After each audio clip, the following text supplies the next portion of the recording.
Rule number 1.1, to serve and protect. Sabi diyan, ang serve and protect ay isang motto ng Philippine National Police. Ito ay naglalarawan ng kanilang pangunahing layunin na maglingkod at protektahan ang mamamayan ng Pilipinas mula sa krimen at iba't ibang panganib. Ang paglilingkod at pagprotekta ay pangunahing layunin ng PNP para mapanatili ang kaayusan at kapayapaan sa bansa. To serve human rights and dignity of person. Sa PNP o Philippine National Police sa isang bahagi ng kanilang misyon at tungkulin, ito ay nangangahulugang ang PNP ay dapat maglingkod sa mga karapatan ng tao at ituring ang bawat individual ng may dignidad at respeto. Ito ay nagpapakita ng kanilang pangako na hindi lamang sila naglilingkod para sa seguridad ng publiko, kundi pati na rin para sa pagpapalaga at paggalang sa karapatan at dignidad ng bawat Pilipino. Agency Prescribed Uniform. Ang pangunahing ahensya na nagtatakda ng uniforme para sa PNP ay ang PNP Headquarters. Sila ang may responsibilidad na magporma at patakaran at pamantayan sa paggamit ng uniforme ng lahat ng mga miyembro ng Philippine National Police na kailangang sundin ng mga pulis sa kanilang mga gawain at paglilingkod.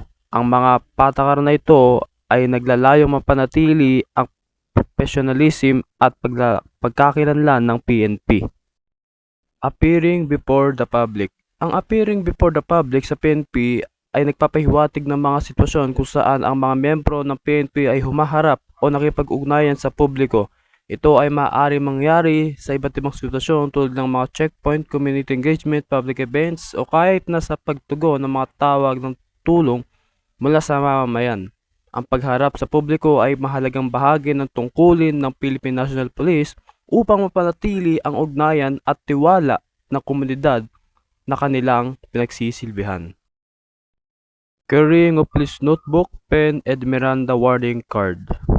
Ang pagdadala ng police notebook, pen at Miranda warning card ay bahagi ng standard operating procedures ng PNP. Ano nga ba ito? Ang police notebook, ito ay ginagamit ng mga pulis upang mag-record ng mga mahalagang detalye tulad ng mga insidente, mga pag-uusap sa publiko at iba pang mga impormasyon. Ito ay maaaring magamit bilang talaan ng mga kaganapan at ebidensya sa mga kaso. Yung pen naman o panulat, ang pagdadala ng panulat ay mahalaga upang maging handa ang mga pulis na mag-record ng anumang impormasyon o mga detalye sa kanilang notebook.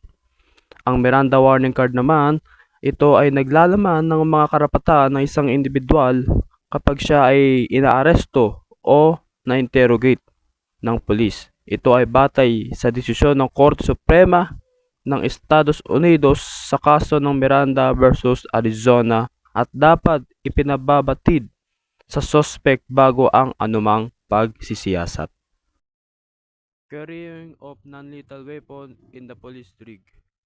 Ang pagdadala ng mga hindi nakamamatay na armas sa pulisya ay bahagi ng kanilang pagsasanay at paghahanda para sa mga sitwasyon kung saan ang paggamit ng puwersa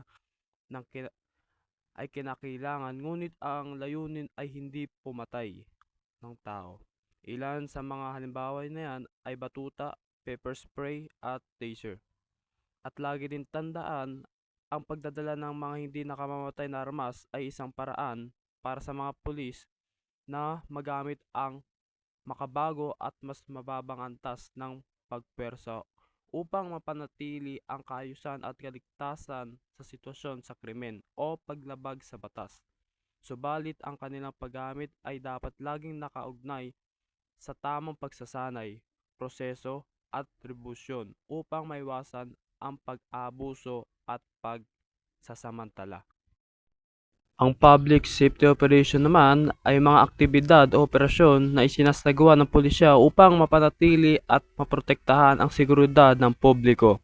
Ang mga halimbawa nito ay pagpapatrolya sa mga komunidad upang mapigilan ang krimen, pagtawag sa mga tawag ng tulong mula sa publiko tulad ng rescue, retrieval operation, fire drills, earthquake drills, and similar operations that promote the public safety. Ang operasyong ito ay naglalayong mapanatili ang kaayusan at kaligtasan ng mamamayan at nagpapakita ng pagsisikap ng PNP na maging malapit sa komunidad at maging handa sa anumang mga pangangailangan sa seguridad. Ang law enforcement operation naman ay sinasagawa ng pulisya upang ipatupad ang batas at pagtugunan ang mga isyu sa krimen at seguridad. Halimbawa nito ay pag-aresto sa mga suspect sa krimen, pagtugon sa krimen tulad ng pagnanakaw, pananakit, pagpatay, droga at iba pa. Isa din ay ang pagpapatrolya sa mga lugar na may mataas ang krimen at pagpapatupad ng search warrant at arrest warrant laban sa mga individual na may kaugnayan sa mga kaso sa krimen.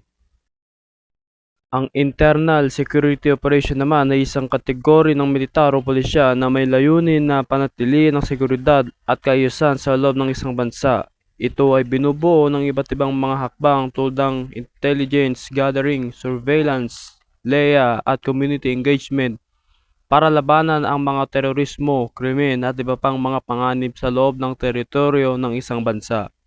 Ang internal security operation ay karaniwang isinasagawa ng militar o pulisya depende sa pamahalaan ng isang bansa at ito ay naglalayong protektahan ang mga mamamayan mula sa anumang uri ng panganib mula sa loob ng bansa.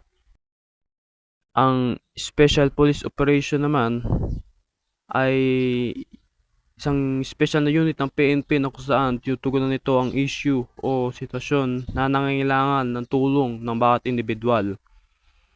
Kumbaga, ang isang PNP organization ay halimbawa nito ay isang checkpoint operation, roadblock, civil disturbance management, police assistance at iba ba, na kung saan para mapigilan ang krimen sa isang bayan o lungsod na nasasakupan nila. Ang intelligence operation naman ay kinabibilangan ng mga gawain tulad ng pagmamanman, pag-iimbestiga at paggather ng impormasyon upang mapanatili ang kapayapaan at kaayusan laban sa kriminalidad at ibang mga banta sa seguridad ng bansa. Ito ay mahalagang bahagi ng kanilang tungkulin upang matiyak ang kaligtasan ng mamamayan at maprotektahan ang batas at kaayusan. Ang operasyong ito ay maaaring isagawa sa pamamagitan ng undercover agents, surveillance teams at iba pa. Ang investigation operation naman ay mga aktibidad na isasagawa ng mga polis upang suriin at linawin ang krimen at mga pangyayari na nag-uugnay sa krimen. Ito ay mahalaga para sa paghuli ng mga salarin, pagkakaroon ng ebidensya para sa mga kaso at mga pamamaraan upang maiwasan ang pagdami ng krimen.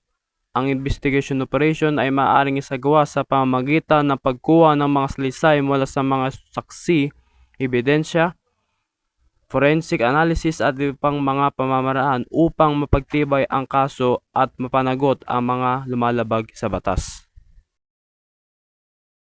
Ang scene of the crime operation naman ay isang unit ng PNP na responsible sa paggawa ng forensic investigation.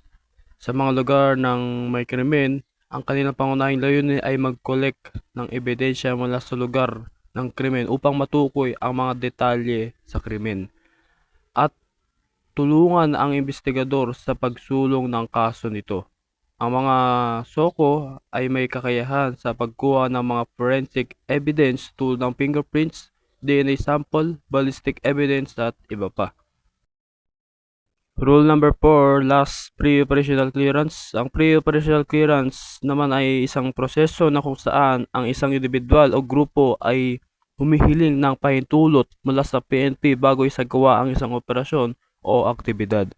Ang pre-operational clearance ay isang maaaring kinakailangan para sa mga malalaking pagtitipon, demolisyon o iba pang mga kaganapan na maaaring magdulot ng kaguluhan.